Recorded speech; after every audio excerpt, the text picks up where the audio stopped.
We've got a class act ahead of us, and we're going to have an interactive session called Applying Critical Thinking in Today's Marketplace.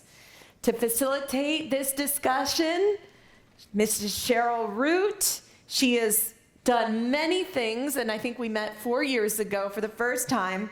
Professor and director for a master's in technology ventures and master's in software management at Carnegie Mellon University here in Silicon Valley. She spent 18 years at Hewlett-Packard and 10 years of software systems experience in leadership in financial and computing industries. Sheryl has a really cool company she also owns called RootAnalysis. Let's welcome her to the stage. Sheryl Root. Thank you. Well, that was quite an introduction. I'm not all that serious, actually. I tend to be also wanting to have a good time. So you will find me sometimes, I used to be a race car driver, and if you think you can pass me on the freeway, you can't. And I also am partnering in a winery, and I also enjoy that, but I don't do the two at the same time. So I'm going to start, let's see, where's that thing? Where's the clicker? I can't find it. Is this it? Mm-hmm. No? There we go. I'm going to start with this great quote. And the reason is I got to thinking yesterday after the great discussions that we had that there's really not a lack of talent to tackle the jobs today. I think everybody keeps complaining, gee, we don't have enough. What there's a lack of is imagination and creativity in looking at the talent we have and putting it into play. We are not using what we've got, we're not leveraging what we have, and we're not making it visible. And so one of the things that we're going to talk about this morning is this critical thinking. And it's about how to go about solving problems. And the right thing to do is to be able to ask the right questions. I'm going to give you a little short three-letter set of initials just to make you think about GQM. Okay, GQM, goal, question, metric. What's your goal? What is it you want to do?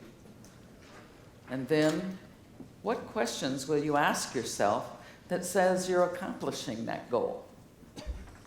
Okay, what are the questions? Because that gets to really what is being said here. If you're not asking the right questions, if you're not looking at it, you can't get to the measures, and you won't get to the goal. So your measures have to support what you're doing in terms of, am I making progress?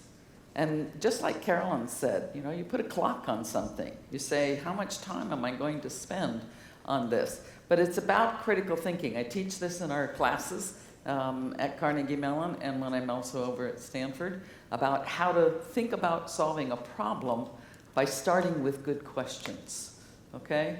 So we're going to do that, and I'm also going to give you an exercise so that you can try it out yourself. But one more observation relative to opportunity is that people are concerned about how they might lose their job. How are we losing our job to AI? How are we losing our job to systems, computers, technology? Well, if you think about Watson can tell you how many people in the world are hungry. It can also tell you where they are hungry, but it can't tell you how to solve hunger. You can do that. You can use the tools and technology to be able to solve problems. And that's what you really want to get a hold of, is your ability to think through a problem and be able to solve it, okay? But you don't start with preliminary assumptions. Critical thinking and common sense seems to be a national debt these days. I don't know all the answers myself, But there's a cute little cartoon that is talking to it's Charlie Brown talking to his psychologist, and he goes, "When will we know all the answers?" And Lucy looks back at him and says, "When we've figured out all the questions." And that's really the truth, okay? So, with that said, let's do this. Skip that. What is critical thinking, okay? So critical thinking is not certain things. It's not assuming. It is not memorizing and regurgitating. We do not do that in college educations anymore. It's not a question of can you memorize and spit it back. It's a question of how did you internalize it? How did you understand it? What problems can you solve by having that knowledge? Okay? So, what is it? It is clear thinking. It is reflective thinking. And it enables you to ask those questions. But that means you have to be smart and listening to each other. While you're all sitting at this table, these tables, you'll have this little task to do, and you'll be amazed at how much you can do with the people in your group in answering a problem and being able to do something. So it's not memorizing facts. It's not the ability to just be group thinking. You can't just go along with the team. One of the things I do in a class is I give 2 counter-opposing articles for them to read about a situation. And one is very positive and one is very negative. And they both come from a reliable magazine, I'll say that. Let it go at that. And what's interesting is people, when they first read the first article, they go, "Oh, that's right. That's what we should think." When they read the second article, they'll go, "Oh, gee, that person makes some good points. Maybe that other person wasn't right." So when you are reading something, it doesn't mean you just have to take it in because it's written in a HBR article or in a Stanford journal of some sort. You want to have your own thinking. You want to have your own critical thinking. That goes for making your own decisions for your own careers as well. So, what are the characteristics then? The skill characteristics is having ability to be curious, the ability to ask why. How many of you know about the 5 whys? Good, I've got a few out there. The 5 whys is you keep asking why till you get down to what the real issue is. Because if somebody says their statement, you go, why? And they have to explain. Because it's an open-ended question. It's not a yes-no. It doesn't ask, do you believe it? It says, why? So you're looking for clarification. You're looking for how the person is thinking about that problem and how you think about the problem. And you're distinguishing between their opinion and the facts. Look at the facts that Michelle just gave you. There's a lot of data there. How are you going to put it together? How are you going to use that? When you walk into your manager and give it to them, what thoughts are you wanting? What's your goal in giving them that piece of material, that information? What questions will you ask yourself that the value of giving that piece of paper to them is going to return? And to whom will it return? Okay? And then what's your metrics? Now you can go about saying, what are the metrics in our company that we want to address and move forward and be part of that solution, not simply just saying, look what I learned, look what I heard. Be more analytical, because it isn't blind acceptance of thought, and it is not blind acceptance of authority. You can question people. They want you to question them. My best boss was a good questioner, and he would never tell me what to do. He would ask me a tough question. And my biggest problem was, how come I didn't think of that question before him? But it was good exercise, and it was a good way to learn, because it was never putting somebody down, but asking for information, for clarification, and being able to have some skepticism about what you're hearing, some ability to examine those assumptions that are being made, as well as challenging the reasoning and uncovering biases. So, when you are applying critical thinking, these are the questions I'm going to walk through with you for a few seconds. And it's also on your table. If you look on your table, there's going to be an exercise paper there. The bottom half has these questions with a little bit of explanation behind it. So questions for critical thinking go in that order pretty much. So you want to say, well, what's happening here? You want to say, how am I gaining knowledge for this? That's the first step. Questions and develop a deep understanding. What do the people at the table think about the problem you're going to choose to work on, for example? Second, why is this important? Who values it? What is it we want to do with it? This is where you play the 5 whys. Why is it important to you? Well, why do you feel that way? Well, why is that not being done today? Those are the whys that get you to better, deeper understanding and information. Then the next one is, what don't I see? This is what I don't know. And you're going to learn what you don't know because other people at the table may know something. So you're going to be able to share and have a reasonably good conversation, listening to each other and hearing what more you can do. Finally, not finally, how do I know means do I understand? How do I know means you looked at maybe missing information. Was there enough data today that you heard from Michelle that you can apply to one of these questions? If not, what's more? What's needed? Go back to thinking about what questions you would ask to knock down the barriers, okay? And then, who is saying it? Look at the context by which that is being said. You've got a male context, you've got a female context. You have a diversity context, you have a let's all look alike context. So you want to look at what are the, who is saying it and what their position is. It doesn't necessarily mean you have to have that position, okay? So that's the context. And then you want to say what else should be considered. What have we not thought about? And this is where you can look at alternatives. Think out, look out and see whatever, has anybody ever had this problem? Has it been solved before? And now you've got the ability to say, okay, with that information, let's think about the solutions and alternatives that we could have. So what solution could be created? And you'll be amazed in using this simple process that you'll come up with some solutions for one of those problems that you've got on your table there. Okay? Now, I'm going to give you the exercise. I had to race through this a little fast. This is the fastest I've ever taught critical thinking. So think about these things. One of the things I want you to think about, you're going to say, well, how do we sort it out? How do we start?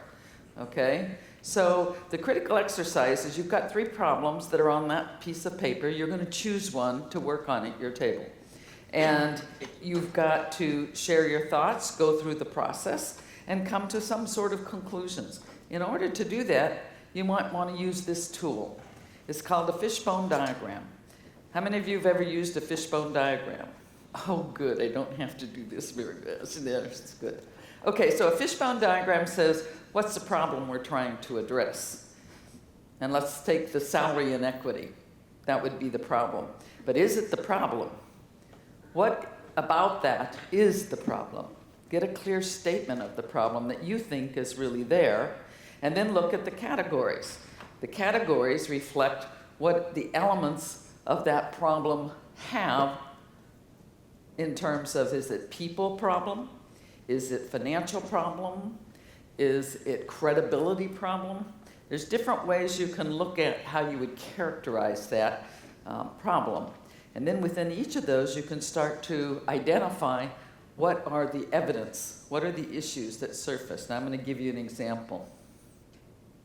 This is a dentist office, and they're just having terrible service. I mean, that goes for me. I hate going into a dentist office. Bad service? Is it really bad service? Well, let's think about what the ways in which that bad service can be manifested. Noise in the office. The last thing I hate is to hear that drill going. Okay? Worse yet is to hear somebody scream. Right? So that's not going to work. Waiting room, Is it the comfort of the front? Why is it always that plastic furniture and magazines that were 50 years old? I have never understood that. So there's the waiting room. Then you have the people, okay? Are they well trained? Do they need to hire somebody that's more sociable? I had a dentist once who was really, really good. I just had to tolerate her personal way of doing things. She was such a perfectionist. She was more concerned about the mouth than me. And it was really tough because there was a lot of pain involved with her. And that gives you to the next one, pain, you know. What is the pain? Is it real pain? Is it fear pain? Is it because there wasn't enough Novocaine in your mouth or enough gas to put you out? Is it the procedure, sort of like cleaning your teeth? I think they're excavating to China when I go in there. It's ridiculous. So now you can look at it and you can say, of those 4 elements, which would be the best to get bad service improved? It doesn't mean I have to do all at once, but I can look at this and say, you know, if I just cut down the noise, the people would probably feel a little more comfortable coming in and not hearing the screaming and the drill, okay? And that's easy to do. Gets you a quick win. Now you can look at the tougher one, okay? And you pick that out and work on it. Pretty soon, you've solved the problem, okay? You don't have to do everything all at once. That's the beauty of something along this line. Now I'm going to give you another example, since I have the time. I don't know how many of you have ever heard of the MAUT decision, but it has the ability for you to make a decision, to compare different elements about it and look at it. So don't worry about reading the blue, okay? But if you look at this graph, you'll see there's criteria. So what is your criteria for solving the problem? Is it urgent? Is it a way that makes everybody able to work together? Is it a way to make equity occur? What is the criteria you want? Now look here, you have 3 different solutions that have different ways of being successful. So for example, the blue one has a lot about those characteristics on the lower level, and they reach pretty far out, but it's not really the best solution. The green reaches out a little bit more, and the red seems to really cover it, but you may have been going for the green. Until you did this exercise, you may have been going for the green when you could have considered the red and know that it was a better opportunity. So let's talk about an example here. I'm sure a lot of you have figured out how to try to get a home, whether you're renting a home or buying it. But let's take it if you're buying it. And you and your husband or partner are trying to buy this home. What is the problem in buying a home? What is the first thing that likely happens when you think about buying a home? Budget. You're starting to think criteria. Usually, though, 2 people don't agree, right? One partner sees it one way, and the other partner sees it another way. So the first problem is, why are you buying the home? It isn't let's go buy the home, it's why. Okay, so why are you buying the home? What's your goal? What could be a goal in buying a home? To start a life together. And what does the house mean to you then?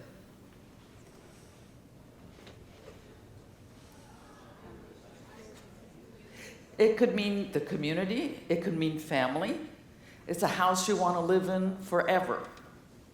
I want to raise my kids there, I want to have them have a place to come back to all the time. That would be one. What if you're married to somebody who's just starting out on their career and they're going to be moving around? Say it out loud so I can hear. Well, let's look at that. Here's the family version. If you're going to flip the house in 2 years, you're going to want different things out of that house, right? Because the family house you're going to see that as a long-term vision, a long-term being there.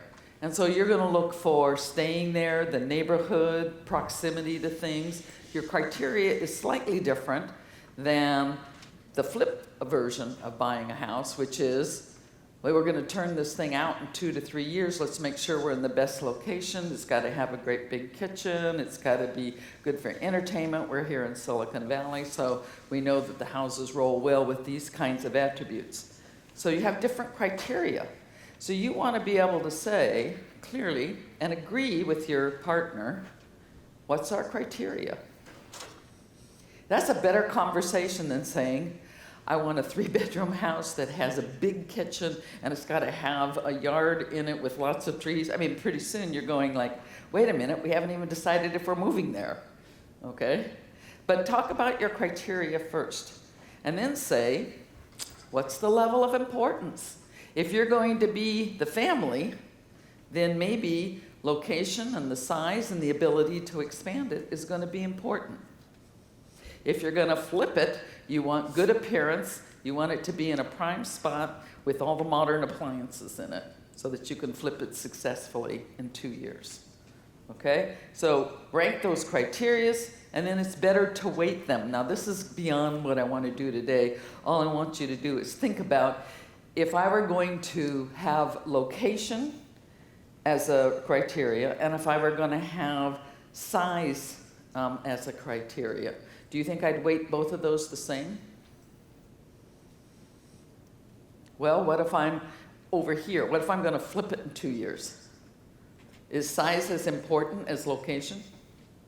No. So you put a weight to it. The weight, or the way I look at it, is I use 5 for the highest, most important, 1 for the least, okay? And when you do that, you do some normalization, and then you can say, okay, here's the 3 houses we're considering. Here's how they're addressing the criteria. And how do I go back on this thing? Where is this? There it is. Let's see if I can go back. There. And what is the criteria? And now I can look at the 3 houses that I was going to buy and say, guess what, darling? That red one is really the one that suits us the best. And boy, that's hard to argue with. And you both can agree because you both worked on it. And what you did was you talked about your goals, what the value of having that will get you, and then how to get it. So you see how that works?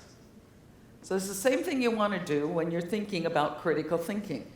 Critical thinking is not just regurgitation. It is not just agreeing with everybody and being nice, okay? So I want you to take the next 25 minutes in your teams at your table, and I want you to take a look at those 3 problems that have been presented. Actually, they're challenges. And one question is, how can we get to salary equity? Is that the real problem? You should discuss that among yourselves first. So first look at it, define that problem clearly. The second set of 3 is putting it into a problem statement. And I've started with a suggestion there for you of the problem statement. So talk among yourself, pick one, get a clear problem statement. You can use the one that's there. And then identify what you would do to solving that problem by doing the critical thinking and using these questions here that are on that sheet of paper. Okay, is that clear with everybody? Yes. Okay, 25 minutes. Okay, I'd like to bring us back together.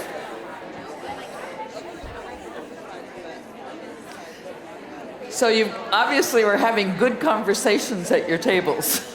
That was the big point. This is going to be hard. Okay, let's get back into one conversation up here. Somebody clink a glass for me. Thank you, thank you, thank you. There we go. Okay, so there was a lot of good table talk going on as I walked through the room. I heard good conversations. I heard intensity on how the problem was affecting each person at the table. And I saw that you were trying to get to what the real problem is. And that you were sharing some of your own experiences, which is good, because that's a big part of critical thinking. If you don't know how others think, you're going to just be your own all by yourself, okay? So some of you may have come up with some ideas or some solutions, and if you care to share now, I would love that. But what I would really like, if you took some notes, I'd like to have those be able to be gathered up, because I'd like to see Whitty use your thinking across the board for helping others, for some of the things that you thought of, or new ways to address the issue, or the criteria behind it. That can be helpful to share with others and create a way that we can solve those 3 tough problems. So those were not easy problems out there. So does anybody want to share what they were doing? Good. Go. Do we have a mic? There we go.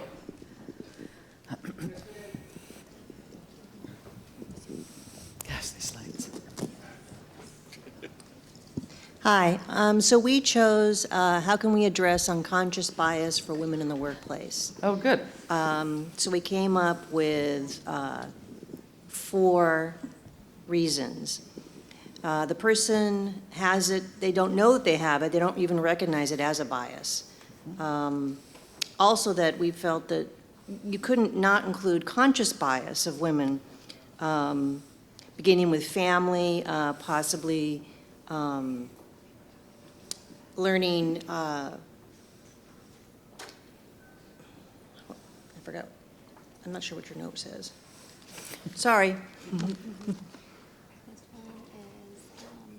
Women beginning a family. Oh, like women beginning a family. As soon as the woman gets married, the boss is like, oh, well, you know, she's going to be married now, and then God forbid she gets pregnant, then they start to look at the other men for promoting because the woman is sort of put off to the side. So there's absolute conscious bias, not just unconscious bias. So we couldn't not include it. Third was culture, how you're brought up, your environment, your household biases that come into the workplace. Many cultures are more male-dominated, and so you come into the workplace not even realizing that that's a bias. That's the way you were brought up. It's your norm. Right. Fourth was just stereotypes that we all deal with, are reinforced by media and by other individuals, including women. Mm-hmm. Those are some good issues that you brought up. I think that when you think about what you're sharing here is an issue of culture. There's a culture in the workplace that nurtures sometimes a bias or an unconscious bias. It's just the way it is, okay? So when you say what will we change, don't go for the hard one you can't. Don't go say, let's change the culture. You can't. What is a culture made up of? Behaviors. Right. They're made up of behaviors. So when you see the behavior, change that. Because more you change the behavior, the more you impact the culture. I never say, when I was working at HP, oh, we need to change our culture here. When we were struggling with how to be more marketing oriented instead of just an engineering community. Well, you start by saying, where is our marketing? What are we doing? You don't say, you ought to have more marketing in your efforts, okay? No, what you do is you say, did you go talk to a customer? Did that marketing team go talk to the sales team to see what the customer needs to do? And you ask the questions so that they become self-evident to the person. And you want the person to change and maintain their own integrity in the process, okay? But if you see bad, if you see a snake, kill it. Not all guys are snakes. This is how I get killed at home. But that's the kind of thing you want to do. So I'm glad you brought up that issue, and the way in which you were describing it gave it more richness as to what's going on and how can we change it. Okay, does another team want to say anything about how they did? Okay, way back over there. We looked at the pay equity and some solutions. First, we said we had to start with ourselves. Someone was sharing their mother taught them, and I think many of our mothers said, don't talk about your salary, don't talk about money, your values, your worth. And we have that kind of bind from that stigma about talking about money as women. So we ourselves need to value ourselves, fight for it, negotiation, ask for it. Some people in our table have mentors helping them coach through that process and being able to look at it. Then there was also an example of our employee resource group where the women got together, started sharing their salaries, starting talking and helping train on unconscious bias, negotiation, asking for raises in that area, and kind of raising that voice. But we said we need the data, whether it's the morale, recruiting data, pay equity data, market analysis, pay satisfaction, engagement, but we also need that executive sponsor to champion. What has been helpful at our table is whether it's Glassdoor, Salary.com, LinkedIn, all these marketplaces and executive recruiters are now putting salary there to give you the visibility of what's happening at people at your level. So. That's good. That's really good. When I ran the diversity program that we had at HP, one of the things that we couldn't do was list everybody's salary, but we could provide a range. And we could say, here's what the least is, and here's what the highest is, and here's what our expectation should be for people in this position. And what was done was really quite remarkable. An immediate adjustment was made to people that were on that low end that were clearly contributing. If you had a strong performer, if you had one person that everybody turned to get their questions answered, and that person was out of the range, there was an immediate adjustment that was made. I think Salesforce did the same thing. Mark Benioff has a great HR lady, and was able to illustrate the issue. And he just flat across the board for women just made sure all of them, he floated all boats is basically how I describe it, raised everybody up. Okay, anybody else want to say? Okay, great. Sheryl, you mentioned earlier the behaviors, like nip the behaviors in the butt right away. These are the behaviors that we came up with. So women sell out on what is right. So if they want to speak up for unequal pay, unequal time off, that we don't. Second one is women are not present enough to notice unconscious bias towards males. And the last one is that women take it all on and will do whatever it takes to get the job done, but we don't ask to be rewarded. Right. Yeah, I think those are really good. That don't ask, you should be rewarded for the work you're doing. And it's here's I'm going to tell you a little phrase I always use. If you think you can't, you can't. If you think you can, you can. Find the way that you can communicate that says, look at this work and the value of the work to the company. Look at what we've done and how we've increased things. Don't just say, I think I need an increase. Do you understand the difference between the two? Have evidence, have criteria, and have the ability to say you can, because you can. Okay, I only have 3 minutes left. What I would ask you to do is those little pieces of paper you were writing on, I would like to have them so I can assimilate some information and share it back with you. So if you can pass it back from these front tables to the back and from that way to this way. Okay, what? Oh, okay. Okay, they just told me they'll collect it, so don't worry about passing. Great. So I want to thank you for the good work as I walked around, and I heard a lot of you. But I'm gonna suggest a couple of quick things. You worked in a community today. You trusted each other, you shared, you told some difficult stories, but it was a good community. The world needs communities, it doesn't need hierarchies. Okay?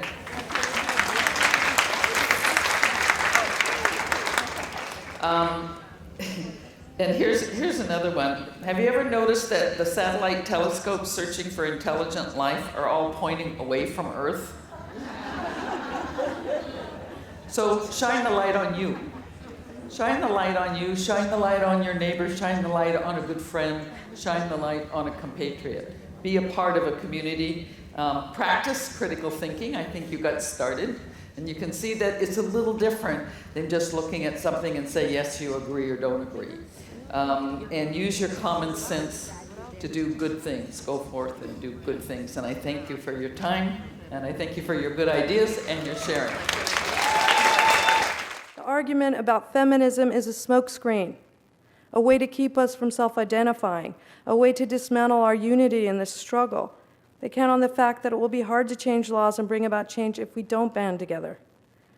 There are many women who still worry that men don't like feminists, that they might be angry at feminists, that they could feel intimidated by feminists. No, no more.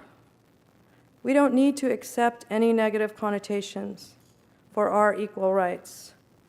We need to teach our daughters that feminism is not a dirty word. It is a word of empowerment. There is nothing to apologize for in taking action that brings about equality for women.